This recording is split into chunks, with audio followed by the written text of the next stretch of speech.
Continuando con la siguiente presentación, con la siguiente ponencia, tengo el gusto de presentarles al doctor Javier Astudillo Romero.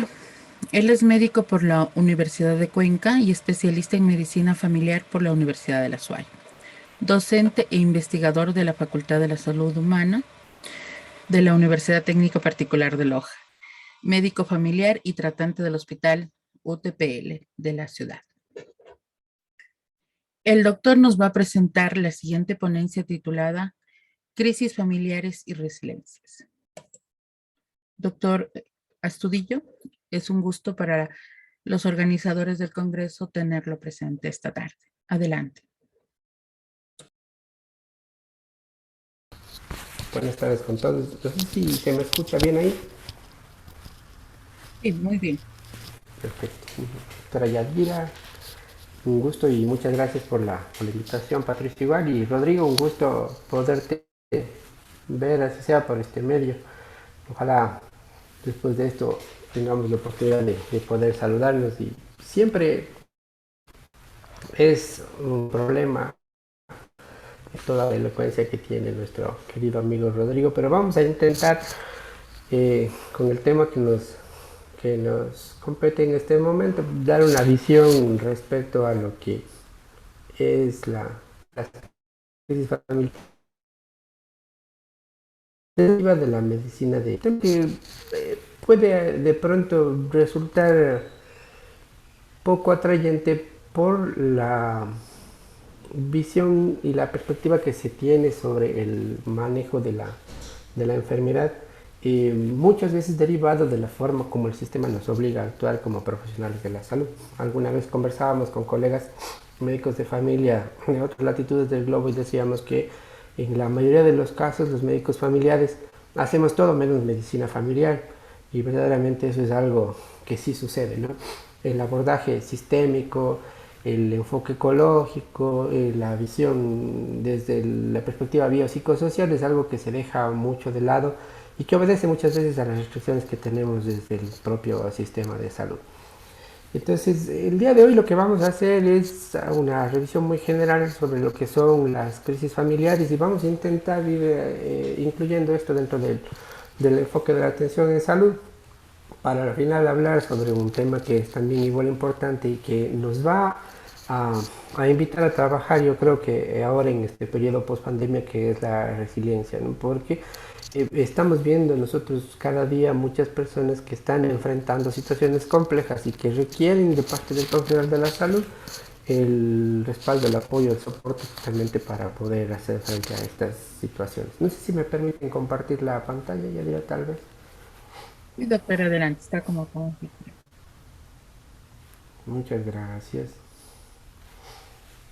Bien, voy a empezar yo hablando sobre las crisis familiares y vamos a ir haciendo una aproximación teórica. Siéntanse en la libertad de que en cualquier momento interrumpirme la presentación si necesitan aclarar cualquier aspecto. Entonces, intentaremos hablar sobre qué es, cuáles son los tipos, y la intervención de pronto la vamos a enfocar no desde la terapia familiar, sino desde el manejo y el fomento de la resiliencia.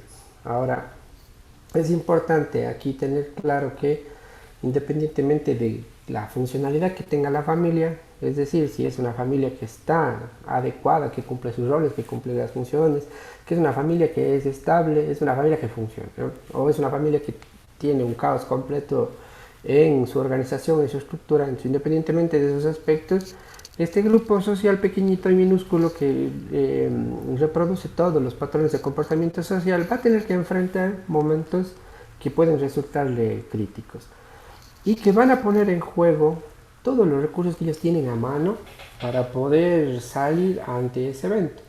Y ese salir o surgir en ese evento implica forzosamente una adaptación. Pero esa adaptación trae consigo cola, y esa cola es justamente todas las perturbaciones y los cambios que suceden en la dinámica familiar. Ahora, la pregunta es, ¿qué es una crisis? ¿No es verdad? Ese es lo que nos ha llamado el día de hoy a reunirnos, pero sí me gustaría a mí antes de eso hacer algunas puntualizaciones. Lo primero es quiénes somos nosotros como para hablar de crisis y por qué debemos nosotros como profesionales de la salud hablar al respecto.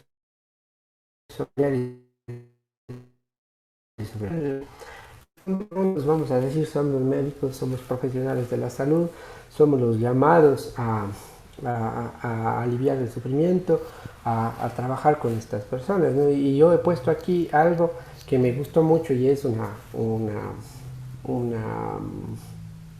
propuesta que yo les tengo desde algo que encontré en la literatura, ¿no? Somos médicos y como todo médico, entre paréntesis, alzado. Y vamos a explicar por qué alzado. Porque atenderemos a nuestros pacientes cara a cara. Porque le vamos a dar sentido a los signos, a los signos más complejos que nos presenten las personas cuando acudan a buscar nuestra ayuda. Porque al ser médicos vamos a solicitar e interpretar todas las pruebas diagnósticas que tengamos a la mano, vamos a acordar los tratamientos y las estrategias con nuestros pacientes, sean a corto, mediano o largo plazo, más aún con aquellos que tienen enfermedades crónicas o que tienen padecimientos incurables. Vamos a decidir sobre los diagnósticos, vamos a comentar estas decisiones con nuestros pacientes y también, y lo he puesto entre paréntesis porque no es la generalidad, en algunos casos intentaremos prevenir o al menos retrasar la aparición de enfermedades, es decir, haremos prevención en sus diferentes niveles. ¿Y por qué he puesto con una exclamación? Porque muchas veces desde la perspectiva nuestra como profesionales, la prevención no es algo que sea científico, ¿no? Y es común escuchar desde los médicos de formación, es solo prevención.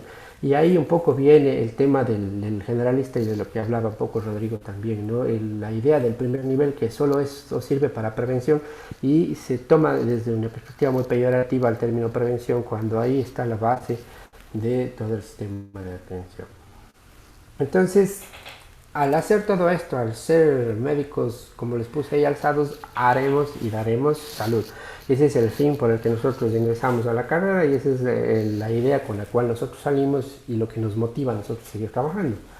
Sí, pero aquí vale la reflexión del caracol, ¿no? Dice él, a ver, dice, momento que yo voy lento, dice, la salud no es un estado de bienestar físico, un estado de bienestar mental, social, que es completo, y no solo es esa parte de la que estamos hablando, que es la ausencia de la enfermedad o la dolencia, al menos eso dice la OMS, ¿no? Y también coincide mucho con lo que dice el concepto de salud que tienen nuestras comunidades, que tiene nuestras poblaciones, que tenemos la gente en común cuando hablamos de salud.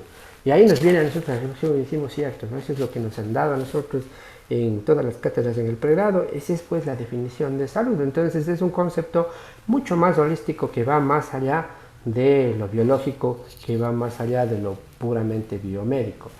¿Y por qué? Porque para nosotros poder entender a la salud como ese concepto mucho más global, obviamente debemos considerar todos los aspectos psicológicos y sociológicos que están relacionados con el proceso de bienestar y las interacciones que se establecen entre esos aspectos psicológicos y sociológicos con los procesos biológicos, ¿no? Porque de ahí parte el estado de bienestar. Es decir, la salud va a depender, ¿sí?, de las percepciones que yo como individuo tengo, de las creencias que yo como individuo tengo, de los comportamientos que yo como ser humano tengo y de cómo estas creencias, estas percepciones, estos comportamientos interactúan con mis propios procesos biológicos y con los de mi grupo que está a mi alrededor. ¿Por qué? Porque esas percepciones, esos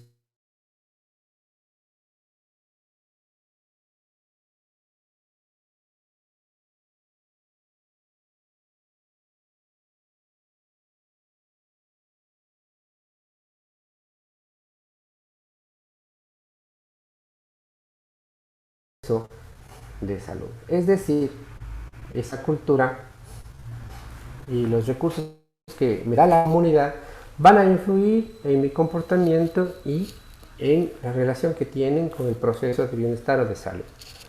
Todas esas relaciones estresantes que yo tenga en mi entorno, sea este del trabajo, sea este laboral, mucho más en el familiar, van a tener un impacto negativo sobre mi sistema inmunitario, si lo queremos ver desde el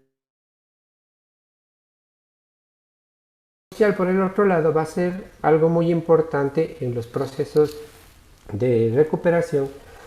Y para mí como profesional, el conocer el contexto interpersonal de quien está sentado frente a mí me va a ayudar a entender lo que está sucediendo y a prestar cada vez una atención que resulte mucho más eficaz. Es decir, el contexto social y las relaciones interpersonales, así como las percepciones, las creencias, las expectativas, es decir, toda la cultura, van a ser factores importantes para el mantenimiento de la salud, así como para el desarrollo de las enfermedades. Y también para el comportamiento que tenga la persona y respecto a lo que está viviendo, es decir, cómo busca él ayuda, a quién busca él cuando necesita ayuda y cuál va a ser la forma con la que él se adapta a las propuestas de tratamiento o las que siga o los tratamientos que quiera o no quiera esa persona recibir. Ahora, ¿dónde se aprendió eso? En el entorno social primario al que nosotros llamamos familia. ¿Por qué hacemos esta puntualización? Porque cuando nosotros limitamos, como decía Rodrigo, la práctica médica únicamente a la parte biológica o a la parte orgánica, y cosificamos la atención y convertimos al ser humano en una cosa. ¿Sí? Pero debemos recordar, y lo he puesto entre comillas, que la cosa siente, vive, piensa, es parte de un sistema y que lo que pasa en el sistema le afecta. Y también lo que le pasa a él obviamente va a afectar al sistema. Y ahí estamos empezando a hablar ya de una perspectiva o de un enfoque sistémico. Entonces, este enfoque sistémico se basa mucho en lo biopsicosocial. Y yo encontré este texto de Psicología y Sociología aplicadas a la medicina, donde nos da este esquema, y habla del entorno físico y social, cómo influye en los procesos psicológicos, en las percepciones, en la cultura, esto cómo tiene respuesta fisiológica, ¿sí? Y cómo influye también en los comportamientos en salud, y cómo determina estos procesos de salud y enfermedad, ¿no? Entonces ahí viene la pregunta que les he puesto acá, ¿no? Uno está pensando y dice, ¿será que atender a mis pacientes yo los estoy tratando como cosas? ¿Sí? ¿Será que estoy yo, desde lo que aprendí, enfocándome únicamente en un aspecto de la salud y estoy olvidando los otros aspectos? Y si es que es así, ¿cómo yo evito tratar a las personas como cosas? ¿Sí? Entonces, ¿qué debo hacer yo? ¿Cómo debo tener mi enfoque el momento en que yo estoy frente a una persona que está buscando mi sugerencia, no digamos consejo, mi apoyo, mi ayuda en ese momento por la necesidad que él tiene? Entonces ellos nos dicen, sí, pues no, a la familia. Entonces, allá es a donde tengo que yo apuntar, allá es donde yo tengo que dirigirme y con ellos es con los que yo tengo que trabajar. ¿Por qué? Porque la familia, ¿sí?, es una pieza clave en el manejo de las personas. Entonces requerimos de un enfoque familiar, ¿sí?, que no es más que la práctica clínica orientada a la familia y que va a recoger información sobre esta. Entonces, ¿qué vamos a hacer? Allí vamos a hablar sobre la estructura, vamos a hablar sobre las relaciones que tiene la familia, tanto hacia adentro como hacia afuera. Vamos a recoger información sobre las pautas de conducta que tiene ese grupo respecto a la salud. Vamos a recoger información respecto a las conexiones emocionales que se han tejido entre ellos y de ellos hacia otros externos o hacia otros sistemas, los recursos con los que ellos cuentan para poder afrontar situaciones complejas y también información sobre los conflictos o problemas que tengan y que puedan derivar en crisis familiares. Es decir, para yo entender la situación de la persona en un conjunto, tengo que relacionar esto con su contexto y con lo que está sucediendo primero en ese grupo, que es el que tiene él más cerca, que es al que nosotros le llamamos la familia. Entonces, esta perspectiva o enfoque familiar incluye a la familia como un marco referencial, que nos va a permitir a nosotros comprender cuál es el estado de salud, ¿sí?, o el problema de salud o la enfermedad que tiene la persona, porque la vamos a entender en un contexto. Y eso nos va a permitir aplicar todo lo que vemos en el enfoque biopsicosocial desde la perspectiva familiar, considerando, ¿sí?, el poder que tiene la familia sobre cada uno de sus miembros y la influencia que tiene sobre ellos en esos procesos de curación, de recuperación, de adherencia al tratamiento, basado en algunas características que puedan tener, que parten de los ritos, que parten de los mitos, que parten de las creencias que tiene ese grupo sobre sí mismo y sobre su contexto social más grande. Es decir, lo bueno, lo malo de la familia, pero también, insisto, debemos preocuparnos sobre los conflictos que ocurren en su interior, porque eso va a tener influencia directa sobre la persona.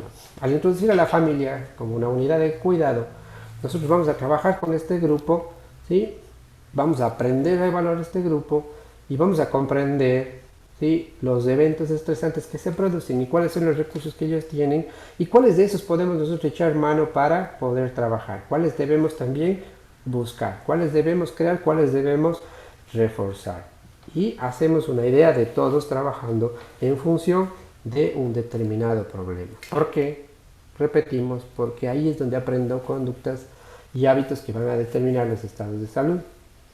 Es importante conocer ese grupo, en qué estado evolutivo está, cuáles son las funciones que está o que no está cumpliendo y cómo ese grupo social está realizando, ¿no?, apoyo a el miembro que encontramos nosotros enfermo. Y ahora con el tema del COVID, mucho más. Entonces, es importante incluir a la familia porque va a ser la fuente principal de apoyo, pero también va a ser la fuente principal de estrés, ¿no? Va a ser la que forme los estilos de vida, tanto saludables como nocivos. Va a ser el apoyo social primario que tiene el individuo, va a ser la que potencie conductas saludables o potencie conductas de riesgo, pero en fin, la que va a formar pautas de comportamiento que van a definir a la persona. Y aquí es importante que evaluar los límites, la estructura, las jerarquías, cómo interactúan. Y lo que yo he puesto acá, que es algo importante, que a veces la familia no es consciente, ¿no?, pero que es importante ir en ellos también haciéndoles tomar conciencia de esas situaciones. ¿Cómo es la comunicación que tienen hacia el interior y hacia afuera? ¿Cuáles son los ritos que tienen? ¿Cuáles son los mitos que tienen? ¿Cómo expresan su afecto? ¿Qué nivel de cohesión tiene esa familia como grupo? ¿Y cuál es la capacidad que tiene para adaptarse a las situaciones adversas? Y de ahí vamos ya apuntando un poco hacia el tema de la resiliencia. Ahora, ¿cuál es el nivel de involucramiento que actualmente tenemos nosotros con las familias? ¿Sí? Y aquí podemos tener algunas opciones, ¿no? Tenemos un nivel de involucramiento mínimo, ¿no? Si no nos preocupamos de la familia, atendemos a la persona, si la volvemos a ver bien, si no, no hay inconveniente, y no me preocupo de saber más de ese sujeto. Estoy viendo a la enfermedad, no estoy viendo a la persona. O puedo ir un poquito más allá y dar alguna información o consejería meramente informativa. O puedo identificar sentimientos respecto hacia su grupo y también dar algo de apoyo emocional, es decir, hago una pequeña intervención. O si quiero ya hago una evaluación un poco más normal, un poco más estructurada respecto a la familia y propongo algunas pautas de intervención o hago directamente una intervención hacia la familia. Ojo, la idea no es hacer terapia de familia porque esa no es nuestra función principal, pero sí podemos nosotros dar las pautas para la solución de conflictos y crisis a nivel familiar. Entonces, la invitación es a que la próxima vez preguntemos por la familia, ¿no? Ya es como cuando vamos a hacer la ficha familiar y preguntamos, bueno, señor, ¿y cómo se conforma tu familia? Y nos contesta, dice, no, mi familia no se conforma con nada. Entonces, ¿qué ha pasado en ese encuentro? Que la pregunta no ha sido la adecuada. La búsqueda de información no ha sido acertada. Porque estamos igual centrándonos en uno solo de los aspectos de lo que implica la valoración familiar. Entonces vamos más allá, no averiguamos solo la estructura. Cuando vamos a hacer la ficha familiar, llenamos el familiograma, preguntamos algunas cosas alrededor y se acabó. Y ya hemos hecho nosotros un enfoque familiar, hemos hecho una intervención de salud familiar cuando no es así. Porque no estamos averiguando las relaciones, las interacciones que tiene esa familia, no nos estamos preocupando por los roles que tiene cada uno. Y eso es muy importante el momento en que alguno de ellos se enferma. ¿Cuál es el rol que esa persona cumplía al interior de la familia? Y al no cumplir ese rol, ¿cómo están adaptándose los demás? Y eso, ¿cómo está afectando el funcionamiento familiar? Y obviamente esa afectación del funcionamiento familiar está generando una crisis a nivel familiar y eso cómo está afectando la recuperación de la persona enferma. ¿Y cuáles son las redes de apoyo con las que la persona cuenta? Yo le puedo mandar un sinnúmero de cosas a que pueda hacer, pero no tiene una red de apoyo que le permita. ¿Sí? Mandamos a los pacientes a hacer ejercicio, a que entren al gimnasio, a que salgan a hacer caminata, a que vayan a hacer bicicleta, ¿sí? Pero no tiene con quién dejar a los niños y es un poco difícil ese tema de poder salir. Entonces, ¿cómo adapto yo las prescripciones a ese entorno familiar? Si no conozco las redes, si no conozco las interacciones, si no conozco los problemas que ese grupo familiar tiene. Entonces ahora sí vamos a adentrarnos en lo que significan las crisis familiares. La crisis es un momento decisivo, un momento que genera conflicto, un momento que genera, tal vez no el caos sea la palabra adecuada, pero sí una alteración en la función propia de la familia. Claro que no necesariamente va a estar asociada a eventos negativos, ¿no? Porque vamos a ver cómo hay situaciones vitales propias de la familia, cambios evolutivos que son forzosos y necesarios, que van a generar estos desajustes al interior de la familia que pueden derivar en una crisis, ¿ya? Ahora, ¿por qué hago este hincapié? Porque la crisis no necesariamente tiene que ser visto como algo negativo, como algo malo, como algo extremadamente peligroso, sino puede ser visto también como una oportunidad de un cambio que pueda ser favorable para el grupo familiar. Entonces, ¿cuándo se va a producir una crisis? Cuando hay una situación de tensión que afecta a ese sistema familiar y les obliga a un cambio. Eso es necesario para hablar de una crisis. Y ese cambio implica cambio de roles, implica cambio de normas, alteración de los límites, cambio de estatus al interior de la familia, una reorganización hacia el interior del núcleo familiar. Entonces hablamos de una situación, ¿sí?, en la que se ha interrumpido el funcionamiento familiar, se ha quebrantado el funcionamiento familiar, se ha desorganizado la familia, ¿sí?, pero al punto de que el sistema no ha podido responder a esa situación conflictiva y por lo tanto ha perdido la capacidad para restablecer su equilibrio. Es decir, la demanda producida por el hecho estresor ha superado los recursos con que la familia cuenta para poder adaptarse y para poder dar respuesta.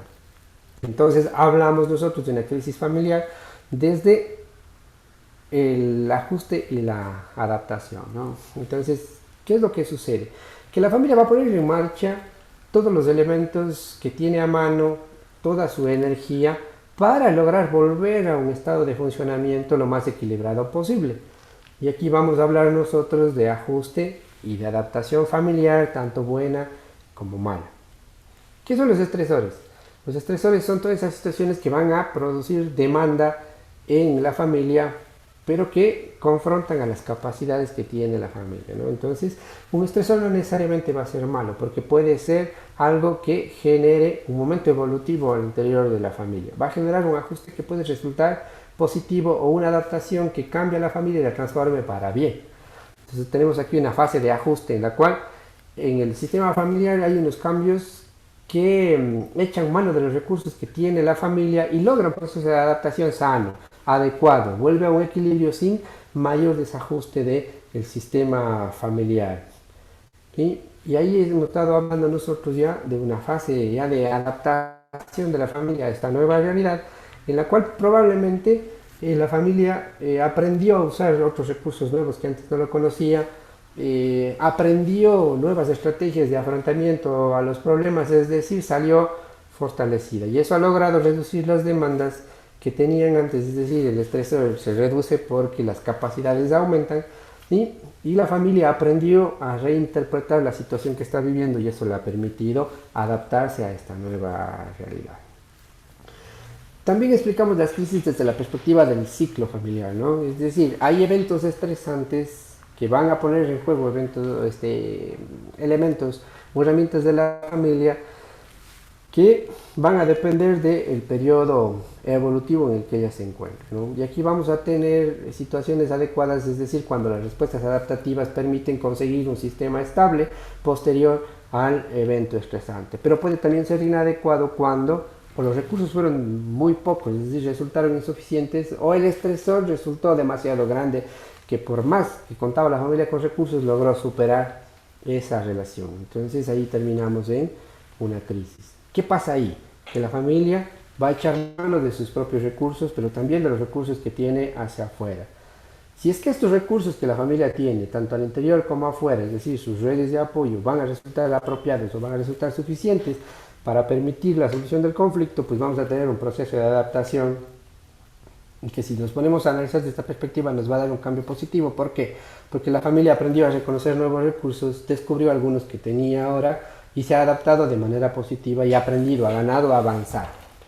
Si es que los recursos en cambio son inapropiados o son insuficientes, vamos a tener un proceso de adaptación no bueno, un proceso de adaptación que ya empieza a ser conflictivo y la familia va a echar mano de mecanismos de defensa, de introspección, aumenta la rigidez de los límites, empiezan a ver, a asumir roles al interior de la familia con sobrecarga a determinadas personas, ¿sí? Y la familia, bueno, logra un estado aparente de equilibrio, ¿sí? Simplemente para poder salir del paso ante la situación problema, pero están ahí, ¿sí? Al borde de la nueva crisis, al punto de que si llega alguna situación nueva, ¿sí? Desencadena una nueva crisis que puede ser mucho más grave que la anterior. Y la última opción es que la familia no tenga recursos, definitivamente no fueron los adecuados, la familia no logró adaptarse, llegó a un estado de desequilibrio tal que termina desintegrándose. Entonces estas son las opciones. Y en medio de eso está una persona con una situación y un problema de salud al cual nosotros estamos valorando y a través del cual estamos nosotros llegando a ese grupo familiar. Entonces, resumiendo, desde la perspectiva teórica de las crisis familiares, las crisis son eventos de la vida familiar que van a incidir directamente en la dinámica familiar y que van a obligar a realizar movimientos de adaptación, de cambio, que permitan a la familia reacomodar sus piezas en su sistema para adaptarse a su nueva realidad. Desde ese concepto puro, la crisis puede ser vista como una oportunidad de cambio y de mejora, pero también puede ser visto como un factor de riesgo de peligro que puede terminar con la estructura familiar. ¿Cuántas crisis tenemos? Tenemos unas crisis que dependen del ciclo evolutivo, hemos venido diciendo, ¿no? Esas son las normativas, es decir, responden a eventos vitales esperados o a las etapas propias del desarrollo de la familia. ¿Sí? Nace el primer hijo va a la escuela, ¿sí? Se gradúa, va a la universidad, se casan los hijos, se enferman los abuelos, son de pronto situaciones que están dentro de lo que se espera, de lo que es posible que pase en un desarrollo esperado. No hablemos de normal, pero sí lo común o lo que se esperaría que sea en el orden cronológico habitual. ¿Ya? Entonces, al tomarse esa perspectiva, estas crisis pueden ser predecibles, ¿no? La familia se embaraza, van a tener su primer hijo, sabemos que eso va a cambiar la estructura, la dinámica, el funcionamiento familiar, entonces nos anticipamos a una probable crisis que pueda haber y empezamos a hacer intervención. ¿Ya? Entonces, por tanto, estas crisis deberían ser previsibles o deberían permitirnos hacer una orientación anticipatoria, es decir, prepararnos, prevenir, anticipar a la crisis. Pero también hay otros tipos de situaciones que son imprevistas. Es decir, hay eventos que no obedecen a esos cambios evolutivos propios de la familia, ¿sí? Surgen de manera inesperada, alguien enferma de un momento a otro, alguien muere dentro de la familia de un momento a otro, se separan los cónyuges, ¿sí? Esas son situaciones que no están esperadas dentro del ciclo evolutivo normal de la familia ni del ciclo vital individual incluso, ¿no?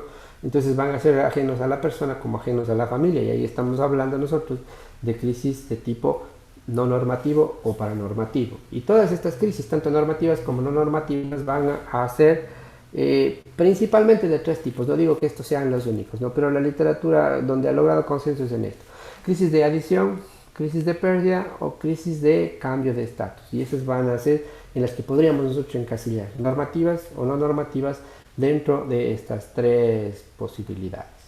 ¿Sí? Según los autores, hablan de otros tipos o otra clasificación de crisis, ¿no? Entonces ellos dicen hay una crisis por un golpe inesperado, que vendrían a ser como las paranormativas o no normativas que hablábamos hace un momento, ¿no? Crisis del desarrollo, es decir, esas crisis normativas esperadas. Hablan de crisis estructurales en cuanto a cómo se constituye la familia, y crisis del cuidador, asociada también de pronto a problemas que pueden estar dentro de las etapas del desarrollo o a situaciones inesperadas, ¿sí? Ante discapacidad, por ejemplo, ¿no? O pacientes o personas con enfermedades crónicas. Ahora, el impacto que tenga esta crisis en la familia obviamente va a estar relacionado con la capacidad de respuesta que tenga la familia, pero también va a depender del tipo de evento que nosotros tengamos. Es decir, es un estresor lo suficientemente grande, ¿sí? Grave en su concepción, en su concepto, en su impacto en lo que va a producir, y obviamente va a tener mayor repercusión a nivel familiar. Lo otro es el significado que la familia le da al suceso, ¿no? Puede ser que esto sea algo que para la familia no es grave, pero esa misma situación en otro contexto familiar es gravísima. Una familia que tiene unos patrones repetitivos con situaciones que han venido dando conflictos parecidos de pronto y hipotetizando un poco, el evento no les resulte tan estresante porque ya han venido de procesos anteriores y tienen experiencias previas, tienen muchas más redes para poder afrontar ese suceso que a una familia a la que le pasa algo por primera vez. Va a depender del estado de organización de la familia, obviamente, ¿no? Si la familia está de por sí desestructurada, si la dinámica ya es disfuncional, ¿sí? Al tener o vienen de un proceso de adaptación no adecuado, obviamente, el estresor va a generar mucho mayor impacto en ese grupo familiar. Va a depender de las problemas que tengan los miembros en el interior de la familia, trastornos emocionales previos, ¿sí? Que hayan estado silentes, ¿sí? O que hayan estado ya establecidos. A los recursos que tenga la familia, a los recursos con los que pueda contar desde fuera, y esto un poco con el significado cognitivo, las experiencias que hayan tenido, tanto de manera individual como familiar, este grupo para afrontar estas crisis. Y en función de esto vamos a tener elementos que van a definir a la crisis, ¿no? Entonces se define una crisis porque hay, decíamos, incapacidad para responder al estresor. Esta situación estresante cambió completamente los roles, ya los miembros de la familia no pueden cumplir con esos roles, se han alterado las tareas habituales, están interfiriendo con las tareas de la familia hacia los otros sistemas, entonces esto es algo que ya está diciéndonos, ahí hay un conflicto, hay una situación grave que necesita cierta intervención. La familia no puede tomar decisiones ni solucionar sus propios problemas. La familia no puede cuidar de sus propios miembros tal como lo haría en un contexto, entre comillas, normal. ¿Por qué? Porque está más preocupada como familia en sobrevivir, ¿sí? Cada uno de sus miembros que el grupo en sí. ¿Y cuáles son los efectos que va a tener la crisis? Obviamente decimos cambios en la estructura familiar, cambios en la funcionalidad familiar, altera los límites de la familia o la vuelve demasiado rígido y muy cerrado, lo vuelve demasiado permeable, va a haber inestabilidad en el cumplimiento de las normas internas porque se han cambiado completamente los roles, se alteran los hábitos, se alteran las costumbres, no hay cumplimiento de tareas, modifica y ahí se arraigan mucho más los mitos, cambian los ritos y se reactivan conflictos no resueltos, es decir, la familia se caotiza por completo. Y eso obviamente va a cambiar el perfil de funcionamiento individual de cada uno de sus miembros, que se puede manifestar en la esfera cognitiva, afectiva, somática, en las relaciones interpersonales que tengan con los propios miembros de la familia, con los vecinos, las relaciones laborales, que puede incluso determinar cambios conductuales en los individuos, ¿sí? Y es importante aquí en estos momentos investigar cuáles son los mecanismos de defensa con los que cuentan los miembros de cada uno dentro de la familia, cuáles son las reacciones que ellos tienen ante la pérdida y cómo las viven, cuáles son las experiencias de límites en el tiempo que se pueden manejar aunque no hay algo establecido respecto a estas situaciones y cuáles son las estrategias de intervención que hayan podido utilizar antes, que hayamos visto que dan resultado, ¿sí? Y que podemos nosotros aplicar en este grupo familiar. Y aquí nos sirve mucho algo con lo que los médicos de familia trabajamos, que son las guías anticipadas, ¿no? Entonces, eso en cuanto al constructo teórico de lo que son las crisis familiares. No sé si hasta aquí hay alguna pregunta, tal vez. Sí, doctor. Tenemos un par de preguntas. La primera, felicitándolo por la participación. Y dice, tomando en cuenta que el periodo de pandemia en sí mismo constituye un evento estresante para las personas y su familia, ¿cuál sería el proceso adecuado de abordaje de crisis para normativa que vive el núcleo familiar? Claro, miren, esta es una situación yo creo que bastante compleja y complicada, ¿no? Que sí ha puesto en juego muchas de las situaciones a nivel familiar. Yo pienso que ahorita esto es como la situación de la migración en mi tierra natal, en Cuenca. No había familia que no tenga un pariente migrante. Ahora estamos así. No hay familia que no tenga un pariente que haya sido víctima del COVID, alguien que haya quedado despedido por causa de la pandemia, alguien que haya perdido su trabajo, familias que han quedado desmembradas. Entonces esto obviamente ha generado problemas y lo que Rodrigo hablaba hace un momento, ¿no? El tema post pandemia y la salud mental, que es algo que va a venírsenos ahora. Entonces el tema es aquí, ¿estamos o no estamos preparados nosotros para asumir esa situación?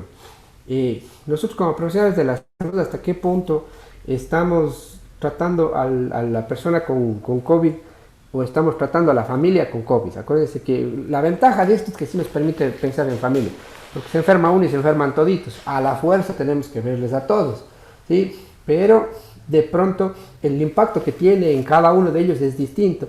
Y ahí sí sería importante ir viendo cómo la están viviendo cada uno, ¿no? Porque puede haber miembros que tengan un terror increíble a contagiarse y puede eso generar fraccionamiento al interior de la familia.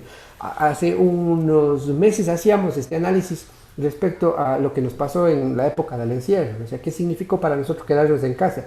Eso agravó mucho los conflictos a nivel familiar, se incrementaron las tasas de violencia, las tasas de maltrato, ¿sí? Porque la familia se vio obligada a convivir, ¿sí? Y muchas veces las relaciones ya estaban perdidas, ya estaban fragmentadas, y eso lo que vino a hacer es potenciar estos desajustes, ¿no? A amplificar mucho más las crisis. Y como no hay una perspectiva de manejo, de intervención, de preguntar al menos qué es lo que les está pasando, obviamente nosotros seguimos tratando a la persona con COVID, la seguimos manejando de manera asintomática o como ustedes quieran, pero hemos llegado hasta ahí. Pero no vemos qué es lo que está pasando al interior de la casa. No vemos qué es lo que está pasando hacia el interior de la familia y ahí hacemos un mea culpa a todos, porque insisto, todos hemos llegado a esa situación. Vemos a la familia, pero porque epidemiológicamente estamos obligados a atender el COVID en los diferentes miembros. Pero no estamos hablando de la familia enferma de COVID. ¿Qué es lo que ha pasado en esa familia? Que el padre de familia se quedó sin trabajo a causa del COVID. ¿Qué ha pasado con ellos? ¿Sí? ¿Cuáles son las redes que tienen? ¿Cómo podemos nosotros empezar a buscar otras redes o ayudarles a crear otras redes? ¿Sí? Tuve yo el otro día el caso de una persona que por todas estas situaciones tuvo un infarto de miocardio, ¿no? Y yo le decía, usted me ha inspirado en este momento a mí, porque le veo cómo está, tiene mi misma edad. Digo, y me asusta a mí saber que alguien de mi edad ya está infartado. Digo, porque sí es ya algo que nos llama ahora la atención, ¿no?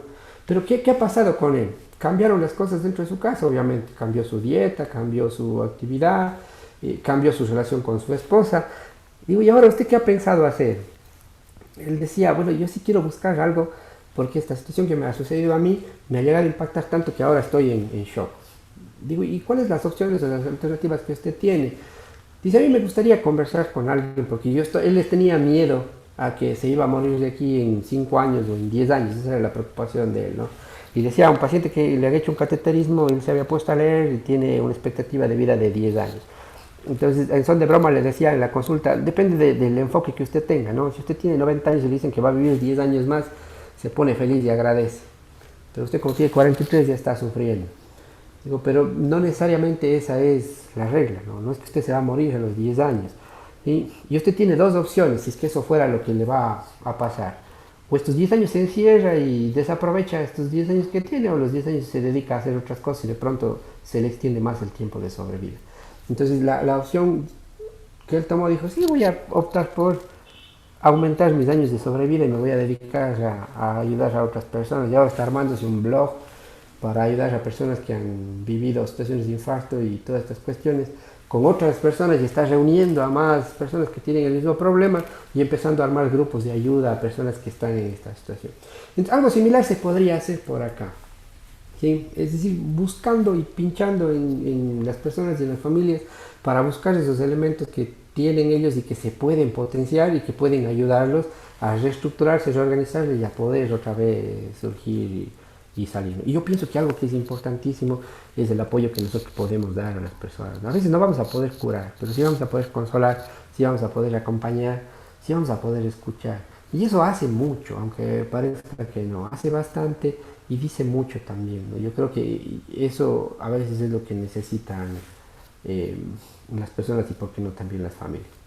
Gracias. Tenemos otra pregunta, doctor. Nos dice, las crisis familiares, ¿es prudente tratarlas en consulta o durante la visita domiciliaria?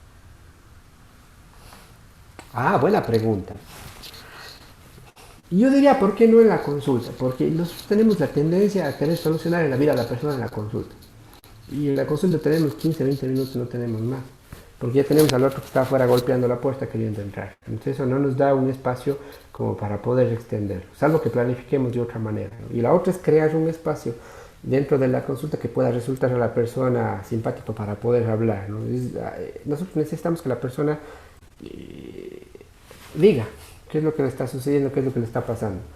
Ahora, algo que yo sí les puedo sugerir, sí, nosotros sí debemos tener elementos básicos para intervención en crisis y las bases de terapia familiar. Es decir, identificar los problemas, reconocer las redes, el poder plantear algunos elementos de apoyo, ¿sí? Pero aquí sí es importante el podernos apoyar de quienes hacen ya como profesión terapia de familia, ¿no? Porque esto es algo que si uno no tiene conocimiento se carga de situaciones, se carga de problemas y uno termina siendo una carga para esa familia en vez de ser un apoyo.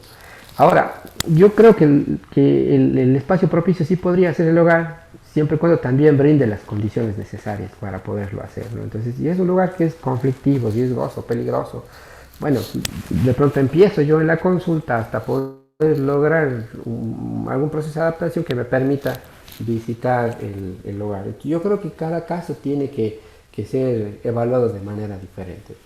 Ok, gracias. Tenemos otra pregunta. ¿Cuál es la conducta a seguir con un paciente que en antes de la pandemia ya tenía patologías de salud mental y durante la pandemia se agravó por el confinamiento? ¿Qué tiene que hacer esa familia? La familia. Mm, buena pregunta. Yo pienso que eso es algo que sí está sucediendo y bastante, ¿ya? En la consulta sí estamos viendo muchos pacientes que han visto agravados sus fobias, sus problemas de ansiedad, sus problemas depresivos eh, por el confinamiento, personas que tienen trastornos de estrés postraumático, que han vivido el COVID en ellos o en sus familiares y que a veces buscan ayuda. Yo pienso que es importante en este sentido el estar atentos a estos problemas, ¿no? Hay la tendencia a minimizar el impacto que tiene la salud mental en la vida de la persona. Y yo pienso que eso es algo importante.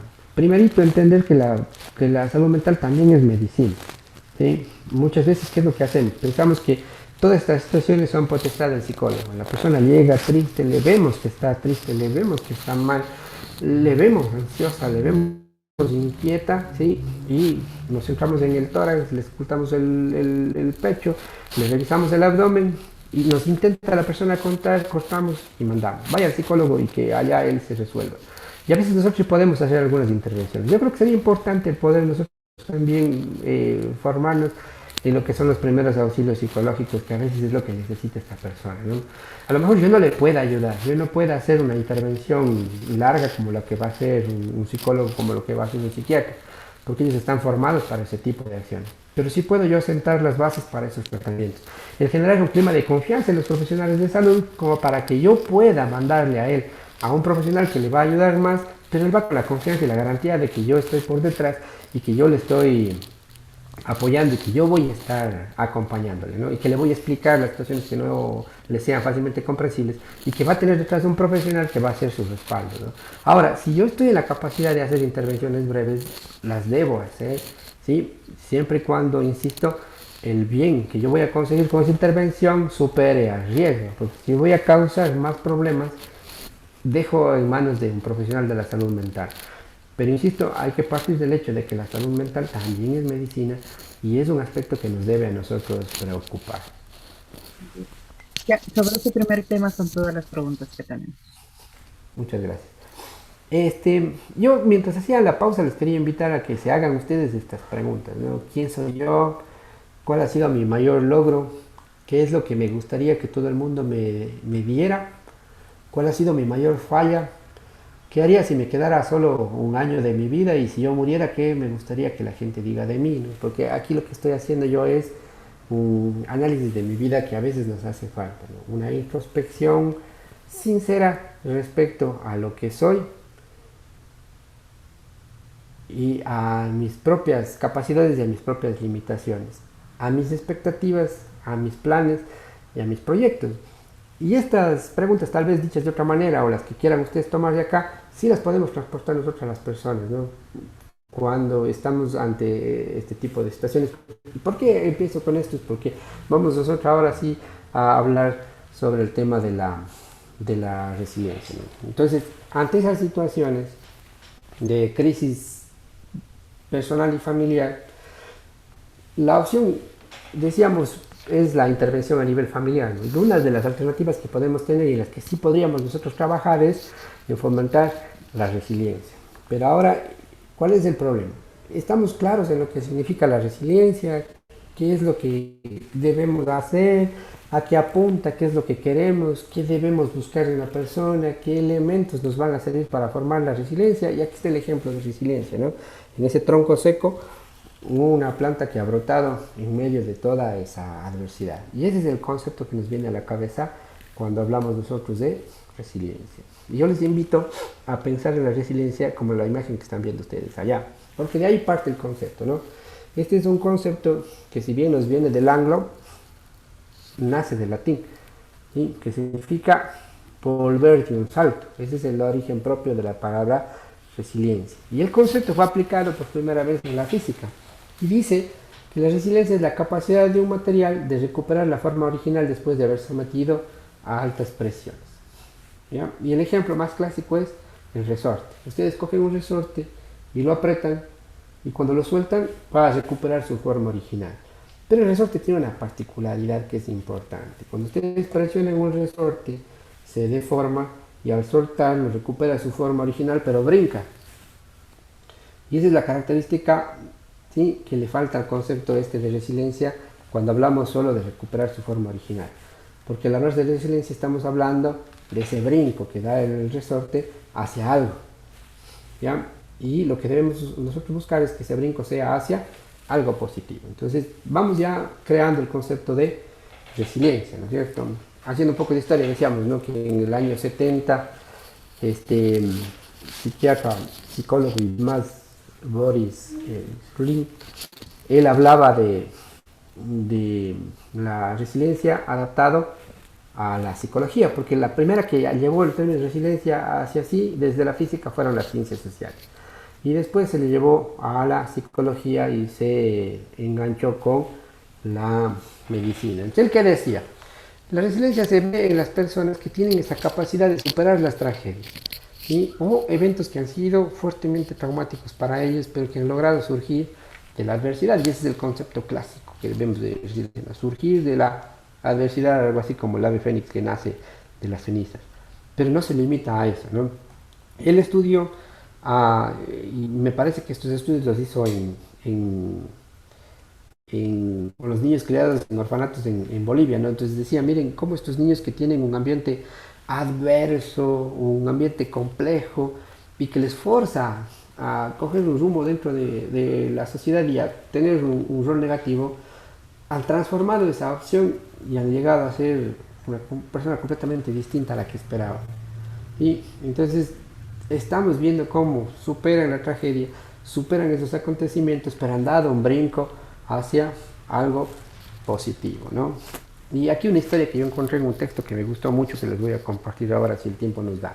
Dice que una hija estaba muy molesta porque parecía que cuando tenía ella un contratiempo, eh, se le solucionaba, pero le aparecía otro más complejo, y cada vez los problemas iban siendo más y más grandes. Entonces ella se acercó a hablar con su papá de estos problemas. Él era un chef jefe de cocina, y él, cuando ella le habló de esto, él simplemente le miró y le dio 3 ollitas, y en la una olla puso a cocinar unos huevos, en la otra unas zanahorias y en la otra puso agua a calentar con café.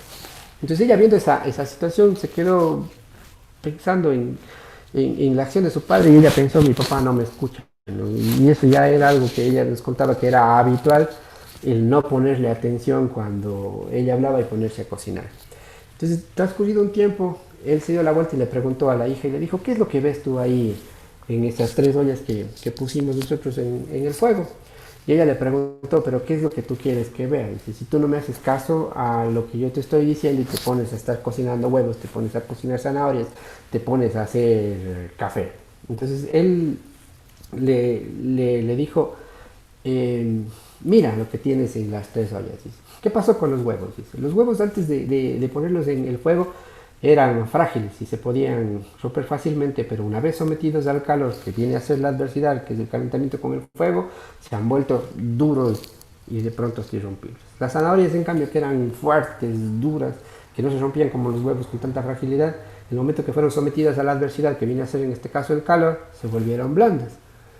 Pero el café, cuando le sometiste tú al agua caliente y al calor, dice, no solo que se adaptó, sino que transformó al agua, ¿sí? Transformó su contexto. Y ahí vino la pregunta, dijo, ¿tú qué deseas hacer ante la adversidad? ¿Quieres ser como los huevos, quieres ser como la zanahoria o quieres ser como el café? Yo esperaría que seas como el café, porque cuando aparecen los problemas o las adversidades, tú deberías ser capaz de ser fuerte, de no dejarte vencer, pero tampoco te vas a endurar y te vas a aislar, tampoco vas a hacerte muy blanda y te vas a aislar, sino que tienes que salir airosa de los problemas, mejorando tú misma y transformando tu entorno. Y ese ejemplo en este texto le ponían como la definición de resiliencia, y de ahí partía todo el análisis teórico, ¿no? Y decían, la resiliencia es la capacidad para superar dificultades y adversidades que estamos nosotros sometidos en nuestra vida diaria, pero que nos obliga a crecer de manera positiva gracias a ello. ¿Sí? Nos da una nueva mirada del mundo porque hemos reconocido las dificultades que hemos tenido, pero vemos las posibilidades que se nos abren frente a esas dificultades. Es la opción de nosotros tomar el poder sobre nuestras vidas y hacer en función de esa necesidad un nuevo proyecto, o la capacidad tras un bache de volver a ser nuevamente ese buen hijo, ese buen amigo, ese buen hermano, esa buena persona, ¿sí? Es decir, es una manera de transformar el sufrimiento en bienestar, pero que parte de una esperanza realista que tengo yo para superar estas situaciones. Esto es algo muy importante cuando nosotros construimos resiliencia, ¿sí?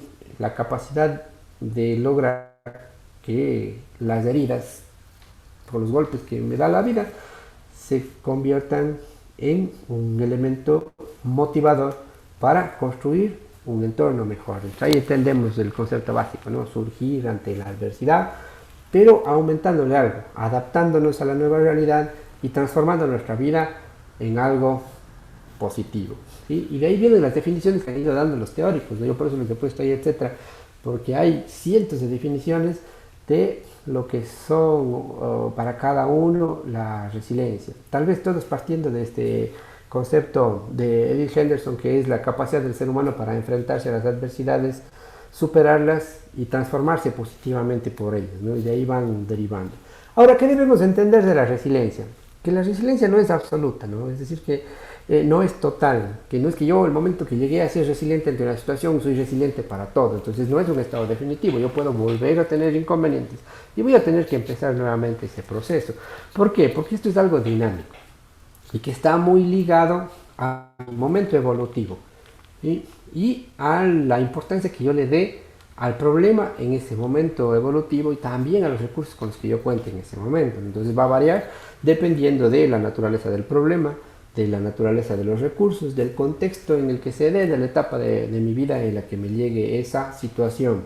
Va a depender de la forma como interactúen los factores que están a su alrededor conmigo y con lo que yo tengo para poder echar mano, ¿sí? Y es algo que, aunque pareciera ser personal, tiene mucho que ver con el contexto social, ¿no? Entonces la resiliencia no es algo, si bien se manifiesta de pronto en la persona, pero tiene un trasfondo comunitario y social que es muy importante considerar, ¿sí? Y se basa en que la persona es única, pero que es imperfecta, ¿no? Y al ser imperfecta es mejorable, ¿no? Y puede realizar ese proceso.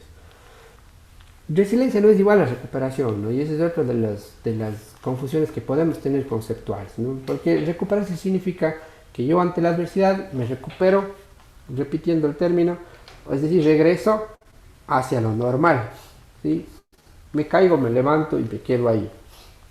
La resiliencia, en cambio, es ya una habilidad, primero de mantener el equilibrio durante la adversidad y en el proceso evolutivo que viene de esa situación compleja. Entonces no es solo que vuelvo, sino que evoluciono, transformo, crezco hacia algo mejor. Y aquí yo, para poder entender y enfocar a la resiliencia, debo yo analizar cuáles son los factores de riesgo, cuáles son los factores protectores, cuáles son los elementos que me permiten o me impiden a mí construir la resiliencia, haciendo hincapié en que debemos diferenciar entre lo que es una conducta de riesgo y un factor de riesgo, ¿no? ¿sí? Acordémonos que las conductas de riesgo son esas situaciones, ¿sí?, a las que yo puedo verme abocado. Y yo aquí pensaba mucho en la perspectiva del adolescente, ¿no? El asumir riesgos innecesarios, el pensar que no me van a suceder cosas malas y hacer las cosas así de una manera un poco imprudente, siendo un poco sesgado en la apreciación, que de pronto es una conducta de riesgo. Pero el factor de riesgo es lo que me lleva a mí a incurrir en esas conductas de riesgo y a estar frente a una situación que puede comprometer mi salud. Y los protectores, obviamente, todo lo que tengo alrededor, que me va a impedir a mí el incurrir en conductas de riesgo, ¿sí?, y me va a ayudar a hacer frente a los factores de riesgo. Entonces, factores de riesgo, cualquier característica, situación o cualidad que tenga la persona, que tenga la comunidad, que se asocie a una probabilidad alta de daño. Y factor protector, lo que puede lidiar contra ese factor de riesgo, convirtiendo de pronto, o en algunas veces, lo desfavorable en favorable. ¿Cómo consigo resiliencia? Identificando el problema, ¿sí?, siendo consciente de que existe un problema. Si no hay conciencia del problema, mal puedo yo buscar una solución y tratar de crecer a partir de él. Tengo que yo evaluar la situación, ¿sí?, de una manera realista. Y aquí hay algo que me gustó y decía, mucho ojo cuando evaluemos la situación con los pensamientos automáticos que podemos tener, ¿no? A veces vemos una situación y se nos prende el foco y tenemos una revelación en ese momento y hacemos algo que nos cambia la vida. Pero a veces cuando estamos en situaciones de problema vienen a nosotros los pensamientos automáticos y nos llevan a realizar algo que nos convierte en un problema mucho más complejo, ¿no? Lo otro es explicar el sufrimiento, pero no porque el sufrimiento tenga algún sentido o deba ser explicado, ¿no?, sino partiendo de la lógica de que yo debo permitirme explicar el sufrimiento. Y aquí es importante el cómo yo lo explico, ¿no? Yo veo una situación compleja en la que yo me estoy enfrentando y es para mí una afrenta, es un castigo, es por lo que yo he hecho mal y lo veo como negativo y explico yo de esa manera el sufrimiento. O estoy viendo ahí una oportunidad, estoy viendo ahí una opción, estoy viendo ahí una posibilidad que me permita crecer. Entonces a eso hace referencia a él, cómo explicar el sufrimiento. Luego habla mucho la literatura sobre el sentido del humor, ¿no? El poder verle el lado, no digamos divertido, pero sí de pronto jocoso a las situaciones que me están pasando y el reinterpretar el problema para de alguna manera aliviar también el sufrimiento. Y lo otro es compartir lo que siento para transformar. Yo me solidarizo, yo lo escribo, yo lo cuento, yo lo narro, yo lo relato, como ustedes quieran. Eso puede ayudar también a apaciguar un poco el dolor y el sufrimiento que me genera esa situación conflictiva y problemática. Y al final, lo que la literatura dice para conseguir resiliencia es pase la página. Yo le he puesto así entre signos de interrogación, digo, es así de fácil, es decir, paso la página ya. No, esto es parte de un proceso, ¿no? Pero es a lo que debemos apuntar. ¿Qué quiere decir con esto? Aquí le doy vuelta a la hoja y desde eso salgo, ¿sí? Me sirve como base, me sirve como aprendizaje porque me va a enseñar las próximas veces a entender mejor la situación y a enfrentarlo mejor, ¿sí? Y eso significaría pasar de página. Pero ¿qué debo yo evitar para conseguir la resiliencia? Primero el pánico. No hablamos de miedo. El miedo es una situación que nos ayuda a crecer. Es un instinto de sobrevida. El pánico ya es ese miedo exagerado que interfiere con nuestras interrelaciones, que nos nubla para tomar decisiones, ¿sí? Que no nos permite tomar las mejores decisiones en ese momento. Evitar el aturdimiento, evitar la depresión, evitar el estancamiento. Es decir, yo del problema necesito hacer algo para sobrevivir, pero también para recuperarme y para avanzar. A eso hace falta el no quedarme en el estancamiento. ¿Y dónde aplico yo la resiliencia? En algunos ámbitos. Desde lo biológico, ¿no? Personas con problemas que les han marcado, que nacen con una discapacidad, que adquieren una discapacidad como alguna enfermedad. Bueno, ahí tengo un espacio donde se puede buscar resiliencia en esa persona. Desde el ámbito histórico público, eventos catastróficos, tanto de origen natural como los derivados de la propia acción y crueldad humana, espacios donde yo puedo aplicar la resiliencia. En el ámbito privado, desde lo familiar, ¿sí? situaciones conflictivas, las crisis de las que estuvimos hablando en un momento, en donde hay un campo fértil para poder trabajar y hablar y lograr y conseguir resiliencia. Y desde lo microsocial, ¿sí? Es decir, cuando el grupo en el que está inmerso la persona y la familia tiene situaciones conflictivas, que también me describe un espacio para poder yo aplicar y lograr resiliencia. ¿Y cuáles son los pilares de esta resiliencia? Estas cuatro cosas. Yo tengo, yo soy, yo estoy, yo puedo, ¿no? Y desde ahí partimos, tanto en lo personal como en lo familiar. Es decir, ¿qué yo tengo? ¿Cuál es mi red de apoyo? ¿Cuáles son las cosas que tengo al lado? ¿Tengo alguien en quien confiar? ¿Tengo alguien que me pueda apoyar? Todo lo que esté a mi alrededor y los recursos de los que yo pueda echar a mano. Yo soy, es decir, lo que está para a mí dentro, ¿no? La gente siente simpatía por mí.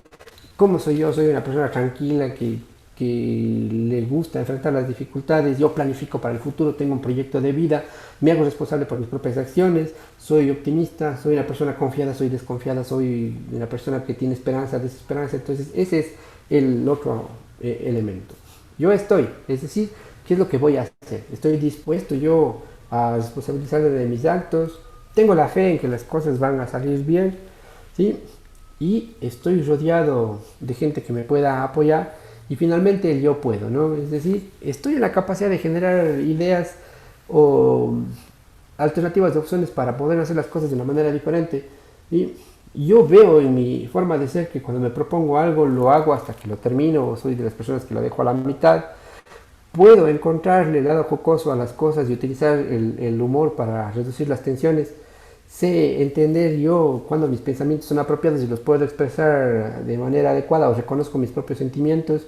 ¿Sí? Yo estoy en la capacidad de pedir ayuda, es algo muy importante también, ¿no? Entonces, eso es algo que debemos reconocer y en función de estas características que hemos hablado, ¿sí? ¿Qué elementos yo puedo ir generando? ¿Cuáles los tengo? ¿Cuáles no los tengo para yo poder conseguir resiliencia, ¿no? Según otros autores, hablan de pilares para la resiliencia en la capacidad del juego, es decir, no me tomo las cosas tan a pecho como para que ese pánico ante las situaciones conflictivas me vaya a impedir a mí actuar. Utilizo el humor y soy creativo para entender los problemas, ¿sí? Y o de cierta forma relativizar el problema para que no me afecte demasiado. Puedo yo encarar las situaciones con esperanza y soy capaz de autosostenerme, es decir, yo sé que esta situación que estoy viviendo me va a pasar, yo confío en que esto va a pasar y que las cosas se van a solucionar. También otros autores hablan que se puede lograr resiliencia aprendiendo de una manera divertida, ¿no? Es decir, veo los problemas no como una afrenta, sino lo veo como una oportunidad de crecimiento, un desafío, una oportunidad de desarrollo. Y aquí tengo que considerar la autoestima, pero la autoestima consciente, es decir, soy yo consciente de lo que soy, de mis capacidades, de mis limitaciones. Eso se basa en la introspección y tengo yo la capacidad de fijar mis propios límites. A eso hace referencia a la independencia. Me puedo yo relacionar con otras personas. Soy una persona que tiene iniciativa, que puedo manejar el humor, soy creativo. Estoy claro en el tema de la moralidad y esto es un aspecto muy importante porque no necesariamente ese crecimiento va a implicar el sufrimiento de otras personas. En ese sentido tengo o no un pensamiento crítico que me permita crecer. He creado, tengo conexiones afectivas con otras personas que me permitan a mí hacer frente a los problemas. Soy lo suficientemente ejecutivo como para poder gobernar mis pensamientos, mis emociones y por ende mis conductas. Tengo yo una capacidad de autocontrol, tengo yo una buena autoestima, siento yo un pensamiento positivo y tengo más que nada un motivo para vivir. Entonces, todos estos elementos son los que vamos nosotros analizando cuando queremos trabajar con resiliencia con la persona, porque estas van a ser las pautas claves para construir un pensamiento y una acción y una persona resiliente. Para lograr un individuo resiliente, ¿no? Yo aquí he tomado esta foto de este personaje que a mí me agrada bastante, que es Tony Menéndez, que yo le he visto por ahí algunas opciones. Él no tiene por brazos, pero toca la guitarra, ¿no? Y ese es un sujeto resiliente que aprovechó de pronto esa adversidad con la que él nació, ¿sí? Para desarrollar otras capacidades que le han permitido surgir, ¿sí? Entonces, una persona que está inserta en la situación de adversidad, pero que tiene la capacidad de utilizar esos elementos para convertirlos a su beneficio. Y más que nada reconoce los factores protectores y los usa para desarrollarse, para hacer frente a la situación pese a todo pronóstico, ¿no? Entonces, si es que hay individuos resilientes, deberá haber pues familias resilientes, ¿no es cierto? Porque acordémonos que esos individuos están inmersos en un grupo y decíamos que la resiliencia, si bien se puede manifestar a nivel individual, tiene mucho que ver con el contexto familiar y colectivo. Entonces, ¿qué es lo que debo yo buscar? Tanto en la persona como en la familia, ¿cuáles son los atributos, las características, tanto de él como de la familia, que me pueden a mí servir para engancharme, para trabajar? ¿Cuáles son las condiciones con las que ellos están? ¿Cómo está el medio? Como para saber cuáles son los recursos con los que podemos construir. Entonces, en el ámbito personal, ¿cómo es la competencia social de esa persona? ¿Cómo esa persona resuelve los problemas? ¿Qué tanto controla sus emociones y los impulsos? ¿Qué nivel de autonomía tiene? ¿Cómo es su sentido del humor? ¿Cómo está su autoestima? ¿Es una persona empática o no? ¿Es una persona que comprende y analiza su entorno, su medio y sus problemas? ¿Y es una persona que puede mantener la atención y la concentración? Y del medio es una persona que recibe afecto, es una persona que tiene redes de apoyo, ya sean estas formales o informales. Hay esos elementos alrededor. Analizo esto y yo planteo cómo voy a construir resiliencia, ¿no? Entonces, la una opción es ahora. ¿Sí? Yo tengo niños pequeños a mi cargo, mis hijos, sobrinos o personas en las que puedo todavía trabajar. Si la primera opción es esa, ¿no? Yo construyo personas resilientes. Y aquí tengo yo tareas que debo irlas cumpliendo en cada etapa del ciclo vital. Yo construyo resiliencia en el recién nacido, construyo resiliencia en el niño, en el adolescente, en el adulto mayor. En cada una de esas etapas yo puedo ir construyendo una persona resiliente. Y todo esto se va a basar, ¿sí?, en el afecto, en la confianza, en la generación de autonomía e independencia, en el apoyo a esa persona para que solucione sus propios conflictos, en el fomento de las habilidades interpersonales, dependiendo obviamente de la etapa en la que se encuentra, ¿no? De pronto el problema que tiene el adolescente no es el mismo que tiene el niño escolar, pero el apoyo a la solución de conflictos es lo que interesa, ¿sí? No el problema, sino el cómo yo le enseño a que vaya afrontando los problemas que tiene. Y ahí me gustó mucho esa, que es la mandala de la resiliencia, ¿no?, que habla de los elementos de los que hemos venido hablando, ¿no? Entonces, ¿cómo yo desarrollo en la persona esto? La introspección, la independencia, la capacidad para relacionarse, los elementos de la moralidad, la creatividad, el humor y la iniciativa, ¿sí? Y cómo le enseño a reconocer esos elementos en sí para que los pueda ir creando, cómo voy formando yo la autoestima de la persona.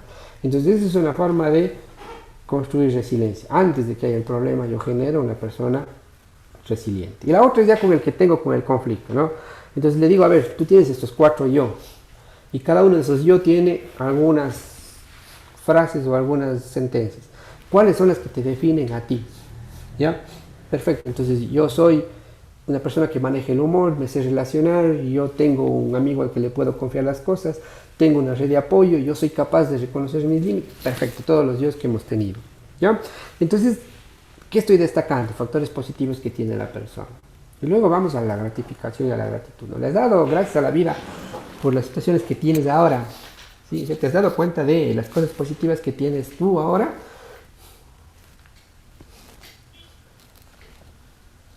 Soy consciente de lo importante y lo valioso que soy y cuáles son mis cualidades, que a veces es algo que nos hace mucha falta. Y luego vamos a ver cuáles son las cosas que te faltan. No son negativas, y eso es algo importante. No estamos manejando lo negativo de ti, sino las situaciones que no las tienes en este momento, pero que las podríamos de cierta manera conseguir. Entonces, de todas esas que no tienes ahora, ¿cuáles puedes tú conseguir? ¿Cuáles te gustaría tener? ¿Cuáles te gustaría lograr? ¿Sí? Y vamos a ir haciendo ahí el análisis crítico consciente, ¿no? Es decir, yo quisiera llegar a ser el mejor del mundo en 3 meses. De pronto no es posible. Entonces me planteo metas mucho más realistas. Entonces, de todas las cosas que me encantaría hacer, voy a escoger las 2 que me son más sencillas, porque eso va a ir fomentando mi autoconfianza y mejorando mi autoestima. Y en función de esas voy a irme planteando metas cada vez más grandes que signifiquen para mí retos mucho más grandes. ¿Eso qué va a hacer? Ganar autoconfianza en la persona, ¿no es cierto? Entonces, en función de esas cosas que yo he planificado o que he propuesto, ¿cómo voy yo a conseguirlas? Y empiezo a crear un proyecto que se tiene que enlazar con mi proyecto de vida.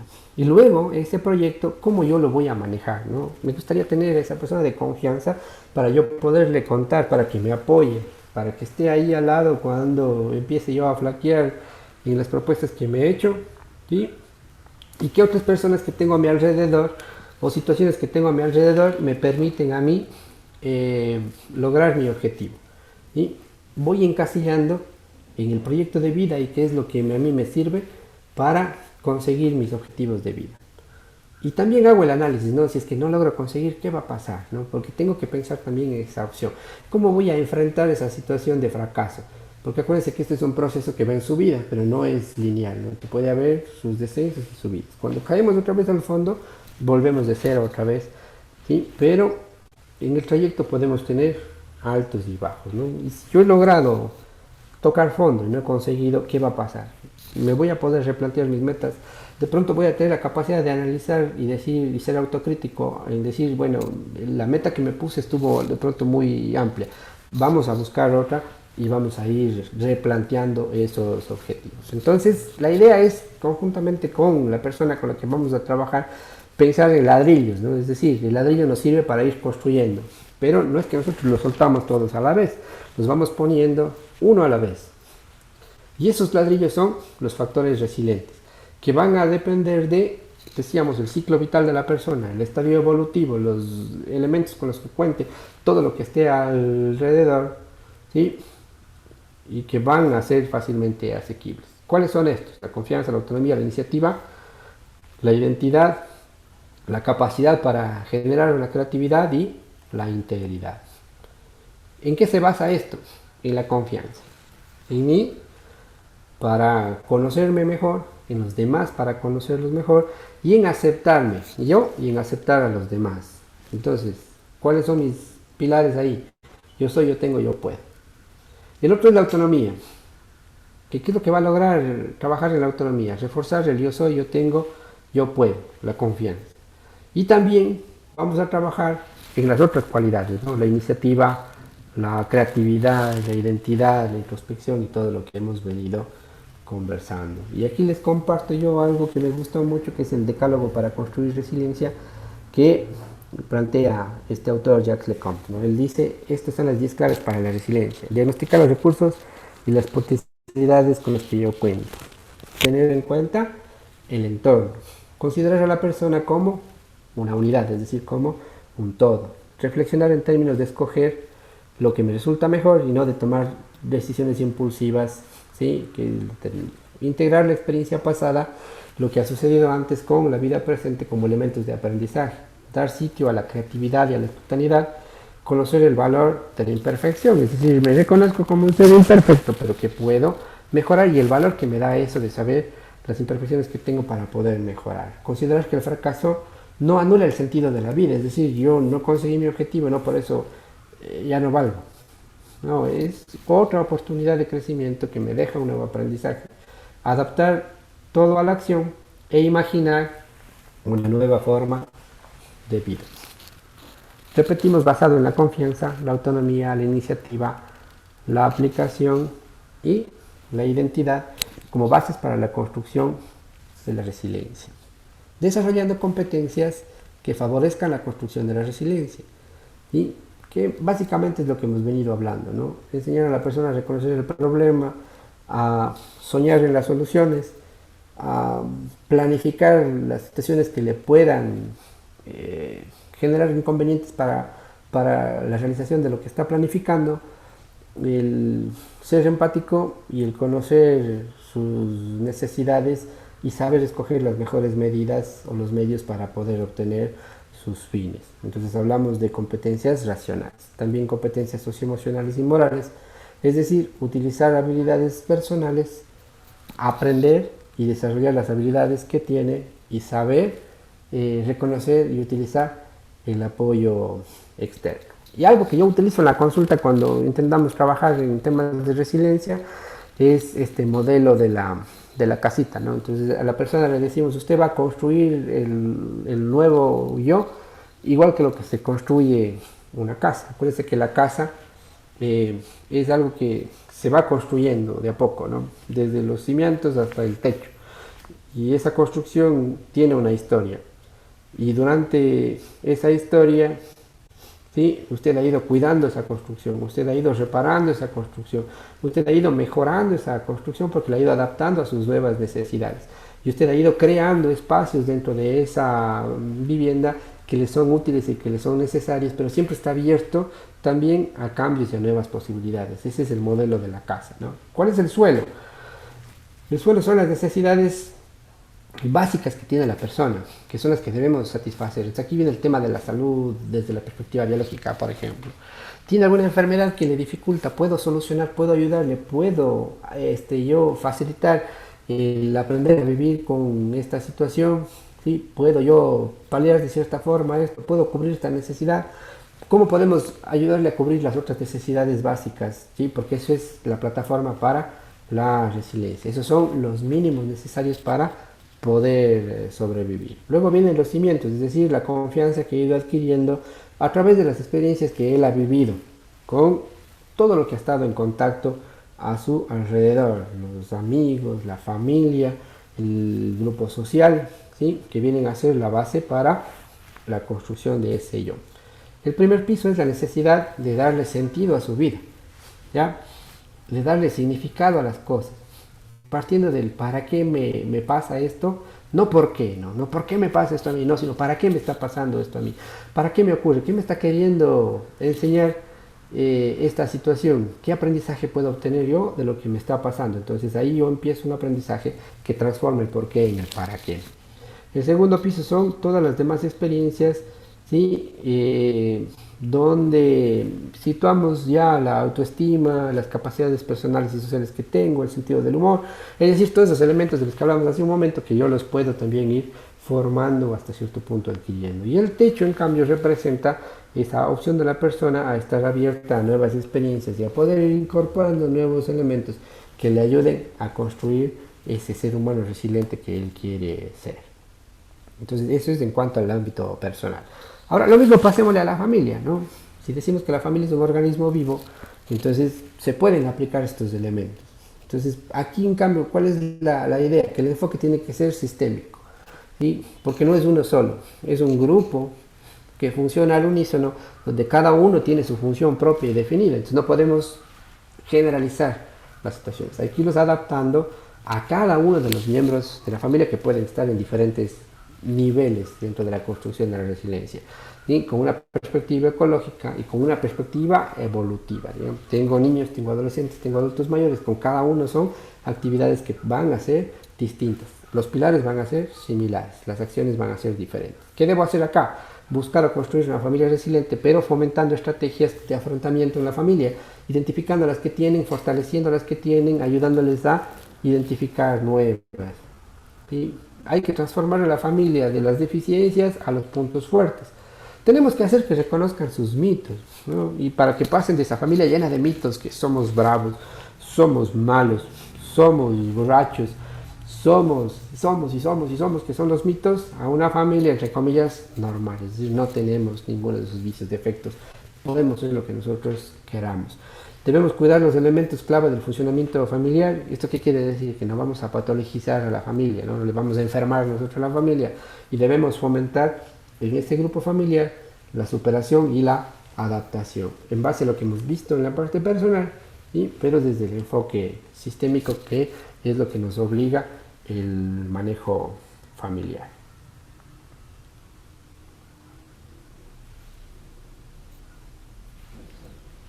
Bien, y eso es lo que tenía para compartir con ustedes el día de hoy. No sé si es que hay inquietudes, preguntas al respecto. Sí, muchas gracias, doctor. Hay una pregunta por aquí que nos dice,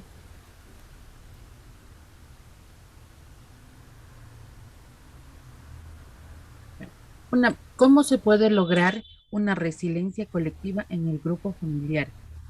¿Cómo se puede generar un detonante para lograrlo? A ver, los detonantes los tienen ellos, ¿no? O sea, son las situaciones que están viviendo. Lo que decía yo hace un momento, lo importante es que la familia aprenda primero a reconocer que tiene una situación conflictiva, que tiene un problema y que aprenda a hacer ese análisis autocrítico. ¿Ya? ¿Quiénes somos? ¿Qué tenemos? ¿Cuáles son nuestras habilidades? ¿Cuáles son nuestros puntos fuertes? ¿Cuáles son nuestros puntos flacos? Entonces, todo parte del reconocimiento. Porque si es que yo no estoy consciente de quién soy como familia, ¿sí? De qué es lo que tengo, cómo yo me proyecto hacia adelante. ¿Ya? Si a mí de pronto el problema es que no tenemos una buena comunicación, entonces ese es un problema que tenemos que solucionar para ir pasando de los puntos flacos a los puntos fuertes, para que la comunicación, que es un problema en esa familia, se convierta en un punto fuerte. ¿Cómo hablan ustedes? ¿Cómo se comunican? ¿Cómo toman las decisiones al interior de la casa? Cuando alguien se enferma, ¿quién le cuida? ¿Cómo se distribuyen el cuidado de los enfermos al interior de la casa? ¿Sí? ¿Cómo se organizan los roles hacia el interior? Entonces, todos esos son aspectos que es importante conocer. Por eso yo decía, el enfoque sistémico es importante, ¿no? Hay que entender a la familia como un todo, que evoluciona, que se formó, que nació, que crece y que va a morir. Pero ¿cuál es la característica de este todo? Que a diferencia de la máquina en la que las piezas envejecen casi a la par, aquí es distinto, porque aquí tenemos sujetos en diferentes estadios evolutivos.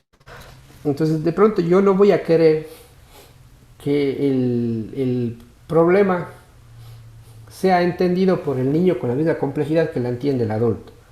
¿Dónde encontrar ahí un conflicto? Cuando el adulto está entendiendo el problema igual que el niño.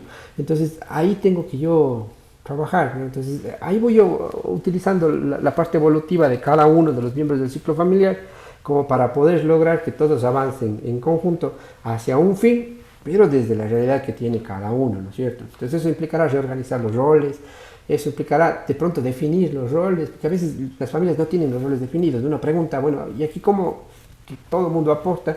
Todo el mundo hace, las decisiones se toma cada quien, una semana. Entonces, de pronto ustedes ven que ahí es una familia que tiene un caos increíble en cuanto a las tareas, a los roles, a las funciones. ¿Ya? Entonces ahí, ¿cuál es la intervención? Bueno, démonos cuenta primero de esa situación. Y una vez que sabemos, vamos a ver ahora sí qué vamos transformando. Entonces ahí vamos construyendo la familia resiliente. Y igual de lo que hacíamos con la persona, ¿no? Esto va a tener altos y bajos. Como ya sabemos las crisis, como ya entendemos las crisis, como ya estamos claros en cómo se producen, en qué es lo que les mantiene, en qué es lo que les agrava, entonces vamos identificando esos aspectos y vamos replanteando, ¿sí? A la familia desde su interior. Entonces, eso sería algo importante. Ahora, ¿esto es fácil? Mentira. Esto es complejo. Esto es algo complicado. ¿Imposible? No. ¿Ya? Se puede. ¿Ya? ¿Cuál es el punto más difícil? Entrar. ¿Sí? El lograr conocer al grupo familiar. ¿Por qué? Porque hay dos barreras, ¿no? La una puede ser la barrera de las personas hacia mí, pero la otra barrera y la más importante es la mía, el no querer interesarme por lo que está sucediendo en esa familia, el quedarme en el problema. Yo por eso les decía al inicio, aquí los médicos de familia hacemos todo menos medicina familiar, porque no nos damos también ese espacio como para poder nosotros ir un poquito más allá y preocuparnos de lo que está pasando al interior de la familia, porque no consideramos que eso sea parte de la salud y no consideramos que eso también sea medicina, ¿no? Y eso es algo importante. Muy bien, gracias. Tenemos otra pregunta. Felicitaciones por su ponencia. ¿Cómo se debe apoyar a los adolescentes y al núcleo familiar, especialmente a los abuelitos en estos momentos de pandemia, para fortalecer el núcleo familiar y la comprensión entre todos? Ya, yo creo que debemos partir de las necesidades, ¿no? Eh, Hacíamos un análisis alguna vez con el tema del COVID, insisto, con lo de la familia, y decíamos, ¿no? El COVID cómo ha impactado a la familia. El padre de familia está consciente, o al menos esperamos, o creemos que está consciente del problema y sabe así, tiene clarito el panorama. El adolescente sabe que no le dejan salir, pero no tiene claro el problema. El niño chiquito sabe que está encerrado, pero no sabe qué es lo que está pasando. Y el adulto mayor está preocupado porque es el primero que se va a morir.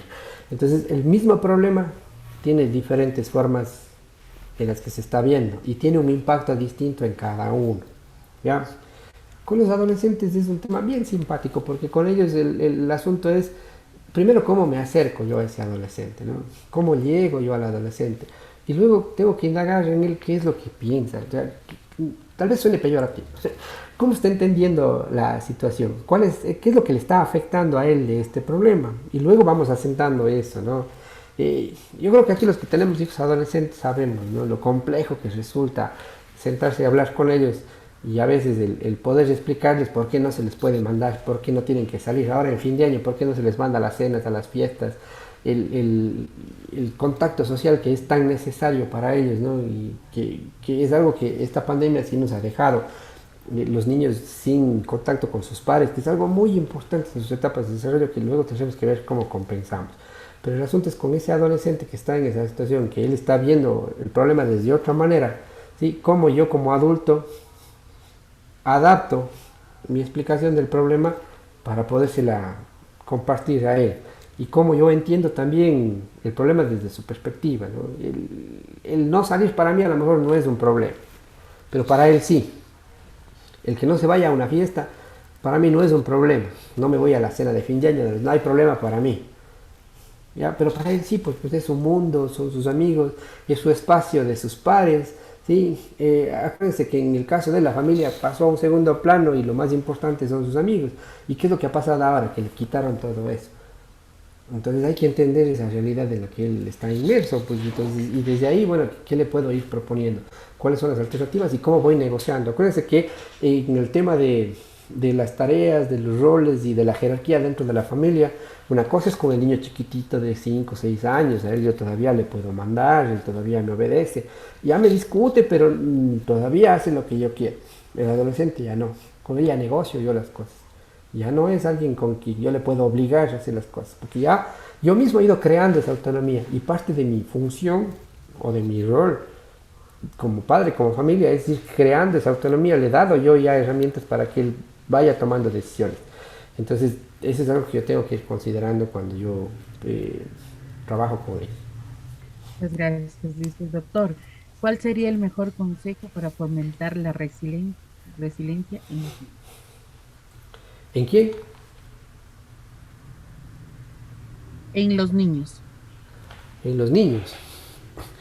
Hablábamos de la autoconfianza, hablábamos de la autonomía, hablábamos del afecto, hablábamos del amor, ¿no? O sea, un niño tiene que sentirse querido, un niño tiene que sentirse respaldado. Yo pienso que hay que manejar mucho el tema de los castigos, ¿no?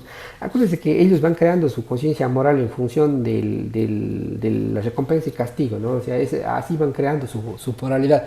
Tal vez en los más chiquitos no abstraen todavía, entonces no entienden los conceptos así. Pero de pronto, uno de los errores que tenemos como padres es que somos bien estrictos con los castigos, pero no con las recompensas, ¿no? Cuando hacen las cosas bien. Entonces, el hacerlos sentir a ellos importantes, el hacerles sentir queridos, el darles la oportunidad para que se equivoquen, para que asuman las consecuencias, tal vez no así con la gravedad del adulto, ¿no? O sea, rompió una taza y bueno, ya se acabó el mundo. No, hay que enseñarle qué es lo que pasó, que eso va a tener una consecuencia, así, pero y hay que ir ahí manejando el tema de los castigos. No digo que no se les deba de vez en cuando, no me entiendan literal el término, jalarles las orejas, ¿ya? Porque hay que ir poniendo límites también y hay que ir formando en otras situaciones. Pero hay que dar la oportunidad de ir haciendo esta experiencia de aprendizaje-error, porque la experiencia es un bien que no se transfiere. Y dentro de eso, el tema de la autoconfianza y el sentir que tiene un grupo que le respalda cuando tenga algún problema y que este grupo le permite ir tomando sus decisiones y que le está enseñando a tomar las decisiones y a ser consciente de que todo acto va a tener una consecuencia, sea esta positiva o negativa, ¿no? Entonces eso es importante, ¿no? El amor, la confianza, el sentirse respaldado y el sentirse parte de. Yo creo que eso es algo muy importante. Muy bien, doctor, muchas Ah, y gracias. una cosita antes de, nunca debemos aconsejar, ¿no? Siempre sugiramos, porque el consejo implica cumplimiento de lo que yo le estoy diciendo. Es una orden disimulada el consejo, ¿no? Entonces sugiere. Quien toma la decisión es la persona. Lo que nosotros hacemos es darle la información suficiente para que la decisión que tome sea la mejor para ella en ese momento. Muchas gracias, doctor. Realmente son todas las preguntas que hemos tenido y muchos mensajes de felicitación y agradecimiento por esta conferencia. Realmente, a nombre de la Universidad Nacional, la Facultad de la Salud Humana y la carrera de Medicina, Queremos agradecerle por su ponencia el día de hoy. Esperamos que no sea la primera, sino que nos siga acompañando en eventos futuros. Y muchas gracias a usted, muchas gracias a los presentes. Y de esta forma damos el cierre a nuestra quinta jornada. Muchas gracias, doctor, y las puertas abiertas. Muchas Perdón. gracias. Un abrazo a todos. Muchas gracias, señores. De esta forma damos por concluida la quinta jornada. Recuerden, por favor, registrar su asistencia en el aula virtual o a su vez a través del formulario de Google. Muchas gracias y recordamos, tenemos una nueva cita el día lunes a las 17 horas. Gracias por asistir.